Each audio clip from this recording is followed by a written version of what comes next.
पाकिस्तान में इस वक्त सबसे अहम मौजू जो है वो द इकोनॉमिस्ट यानी 1843 मैगज़ीन के अंदर पब्लिश होने वाला एक आर्टिकल है जो बुशरा बीबी के हवाले से लिखा गया और बुशरा बीबी के हवाले से बहुत सी चीज़ों के हवाले से और जो उनका जादू टूना है उस हवाले से क्लेम किया गया उसमें बहुत सी चीज़ों के हवाले से।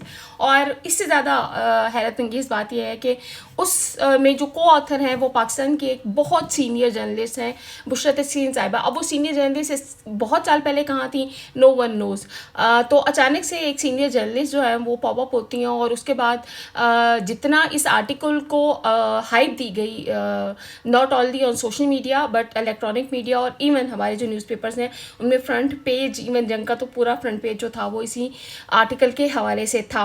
मीनवाइल बुशरा तस्कीन साहिबा को प्राइम टाइम के जितने शोज़ थे वहाँ पर भी उनको बिठाया गया और उनके इंटरव्यूज़ किए गए। ये सब चीज़ें ज़ाहिर है गवर्नमेंट या रियासत की इंटेंशन और उनकी मर्ज़ी के बगैर नहीं हो सकती। तो इट शोज़ कि आर्टिकल कहाँ लिखवाया गया और किसने लिखवाया गया।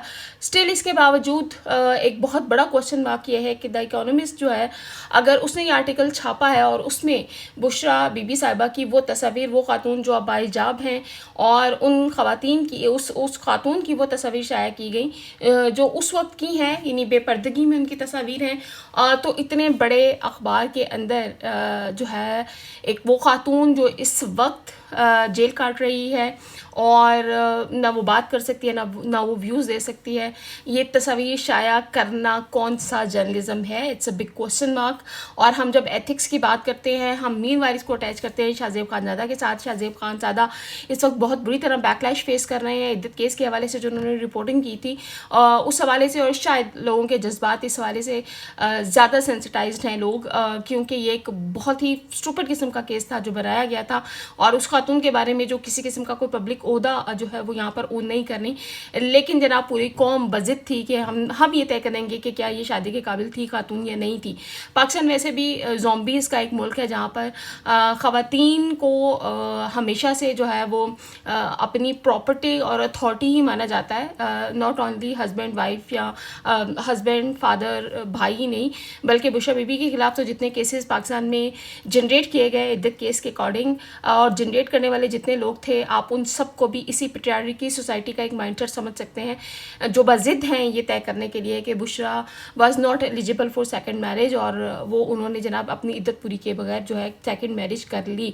शाहजेब खानज़ादा ने इस हवाले से कोर्ट में जो भी प्रोसीडिंग हुई उसको रिपोर्ट किया था और खावर मानिका का इंटरव्यू भी किया था। ये बातें एक तरफ हैं। अतातार साहब ने इस हवाले से बाकायदा कंडेम किया। मीनवाइल जो बेनज़ीर शाह हैं उनकी deep fake videos social media पर चल रही हैं उस हवाले से भी अतातार साहब ने जो है वो कंडेम किया उस चीज़ को। लेकिन यहाँ क्वेश्चन मार्क ये है शाहजेब खानज़ादा को सपोर्ट करने के लिए जितने भी लोग हैं वो एक बात बहुत ज़्यादा कर रहे हैं कि फैमिली के साथ होते हुए ये रवैया ज़ाहिर है इसको जितनी भी मजम्मत की जाए वो कम है। और वैसे भी सहाफ़ी अगर अनबाइस्ड रिपोर्टिंग कर रहा है तो वहाँ पर इस तरह का रवैया और इतनी अदम बर्दाश्त सोसाइटी के अंदर जो है लेकर आना हर तरह से गलत तस्वुर किया जाता है।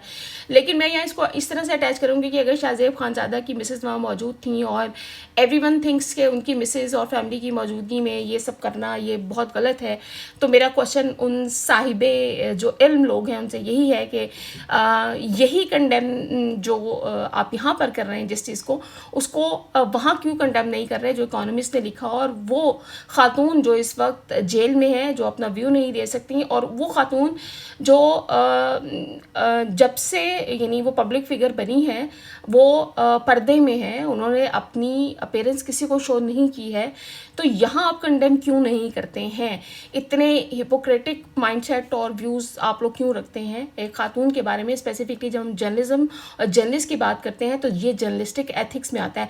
मेरे लिए हैरान कुन बात यह है कि कोई भी जर्नलिस्ट सामने नहीं आया इस चीज़ को कंडेम करते हुए कि खातून और उसकी प्राइवेट पिक्चर्स जो उसके एक्स हस्बैंड के पास मौजूद थी वो उसके एक्स हस्बैंड ने दी एक मैगज़ीन को उसने उस आर्टिकल में उसको प्राउडली पब्लिश किया। तो आप किस किस्म के एथिक्स को शो करना चाह रहे हैं? आप अंदाज़ा लगाइए। हम इसको थोड़ा सा इस तरह से अटैच कर देते हैं कि इस वक्त आज हसीना वाजिद साहिबा जो है उनको सज़ाए मौत सुनाई गई है। बांग्लादेश की साबिक वज़ीर आला रही हैं और किस किस्म की वज़ीर आला रही हैं एवरीवन नोज़। आमराना मिजाज था इनका, किस तरह से बांग्लादेश से इनको जाना पड़ा, और इन्होंने ही ये खसूसी ट्रिब्यूनल्स जो हैं वो बनाई थी, और इनको क्राइम अगेंस्ट ह्यूमैनिटी जो है वो उसके तहत जो है वो सज़ाएं सुनाई गई हैं, और बहुत से संगीन इल्ज़ामात जो हैं वो उसमें उम्र कैद की सज़ा भी इनको दी गई है। इन पर इल्ज़ाम है कि 2024 की जो तलबा तहरीक के दौरान उन्होंने ताकत का बेदरे इस्तेमाल करवाया था, और मुजाहिरीन के खिलाफ सख्त कार्रवाइयाँ भी हुई। रियासती इदारों को सियासी मुखालफिन के खिलाफ इस्तेमाल किया गया, और वही ट्रिब्यून जो इन्होंने खुद बनाए थे हसीना वाजिद साहिबा ने, आज उन्हीं की करार दी गई सज़ाएँ जो हैं वो उन पर वो नाकिद बनी हुई हैं, और हसीना साहिबा के जो फ़ैसलों को सियासी यानी इनको वो सियासी साजिश करार दे रही हैं। ये एक मेरे ख़्याल में समझने के लिए इतना काफ़ी है कि हसीना वाजिद का जो दौर था, शेख हसीना वाजिद का, वो एक बहुत ही आमराना किस्म का दौर था, और कौन ये सोच सकता था कि हसीना वाजिद का भी ज़वाल जो है वो ऐसा हो सकता है, और बांग्लादेश से उनको इस तरह से जो है वो भागना पड़ सकता है। हम यही माइंडसेट देखें तो इस वक्त अगर हम पाकिस्तान में बात करें तो आमदीयत अरूज पर है। पीका लॉ बना देने के बाद जो है सहाफ़ियों की आवाज़ों को वैसे ही दबाया जा रहा है, सच बोलने की वैसे आपको परमिशन नहीं है। इलेक्ट्रॉनिक मीडिया इतना कंट्रोल्ड है कि वहाँ पर सिर्फ वो ख़बर चलेगी जो चलाने वाले चाहते हैं कि वो चलनी चाहिए, और इस वक्त हम देखते हैं कि वही खबरें चल रही हैं। यानी इकोनॉमिस्ट का अगर ये आर्टिकल चल रहा है तो मीनवाइल BBC ने जो है कुछ और आर्टिकल्स भी पब्लिश किए थे, लेकिन हमें वो आर्टिकल्स कहीं पॉपअप होते हुए नज़र नहीं आ रहे। हम इवन ह्यूमन राइट्स के हवाले से भी बहुत सी जो न्यूज़ हैं उनकी बात करें वो सामने नज़र नहीं आ रही हैं। हम देखते हैं ख़वातीन की ग़िज़ाई किल्लत से जो अमवात हैं उस पर ख़बरें आ रही हैं, लेकिन वो कभी भी हमारी हुकूमत की प्रायोरिटी नहीं रही है।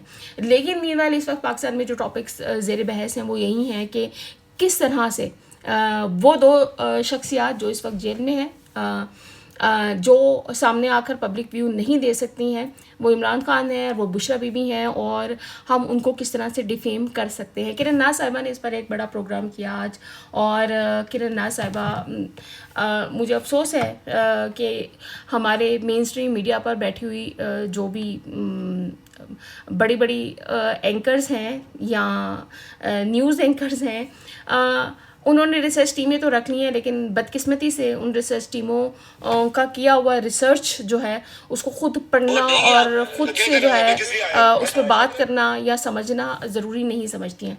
तो किरण नाज़ साहिबा ने आज इस हवाले से बात की। वो उनका कहना ये था कि एप्स्टाइन फाइल्स के हवाले से जो है वो इमरान खान का जिक्र था, और जियो न्यूज़ ने कल इस पर ख़बर पब्लिश की थी। मैं जब उसको रीट्वीट करने लगी थी तो मुझे पता चला कि जियो न्यूज़ वो ख़बर ही अपनी डिलीट कर गया था। सवाल ये है कि एप्स्टाइन जो फाइल्स लीक हुई हैं, सामने आई हैं, इसमें ज़ाहिर है ह्यूमन ट्रैफिकिंग और चाइल्ड ट्रैफिकिंग के हवाले से बहुत बड़े बड़े नाम हैं, और बहुत बड़े बड़े नाम इसमें मौजूद हैं। दुनिया के जितने बड़े लीडर्स हैं वो सब मौजूद हैं। किरण नाज़ साहब ने इस पर बड़ा ज़बरदस्त जनाब प्रोग्राम किया और बताया जी, अमन को ख़तरा करार दिया। यानी एक इतना बड़ा इंसानी जिनसी जो क्राइम का स्मगलर है, आप उसको मेन स्ट्रीम मीडिया पर ले आए हैं, और आप ये बताना चाहते हैं कि उसने इमरान खान को जो है अमन के लिए ख़तरा करार दिया। मैं जस्ट ये जानना चाहती हूँ कि क्या हमारे ये बड़े एंकर्स अक्ल नहीं रखते, समझ नहीं रखते, या इनकी सोच इतनी महदूद कर दी गई है, या सिर्फ वो पैसा जो इनको दिया जा रहा है तनख्वाहों की सूरत में उन्होंने इनकी सोच के ऊपर पर्दे डाल दिए हैं। किस अमन के लिए ख़तरा करार दिया? मैं आप सबसे रिक्वेस्ट करूँगी कि एक दफ़ा जाकर जिस ईमेल के अंदर इमरान खान का जिक्र है वो ईमेल खोलिएगा। अननोन पर्सन के साथ ईमेल जो है वो ये जिक्र है, और इमरान खान का पाकिस्तान में आना, उसको किस तरह से इस घटिया शख्स ने जो है वो ख़तरा करार दिया था, इसको मैं चाहती हूँ कि आप लोग इंडिपेंडेंटली इसको ज़रूर रीड कीजिए और जानिए। लेकिन मीनवाइल जो है मैं देखना चाहती हूँ कि पाकिस्तान में जो भी एथिकल जर्नलिज्म की बात करता है वो इकोनॉमिस्ट की इस हरकत पे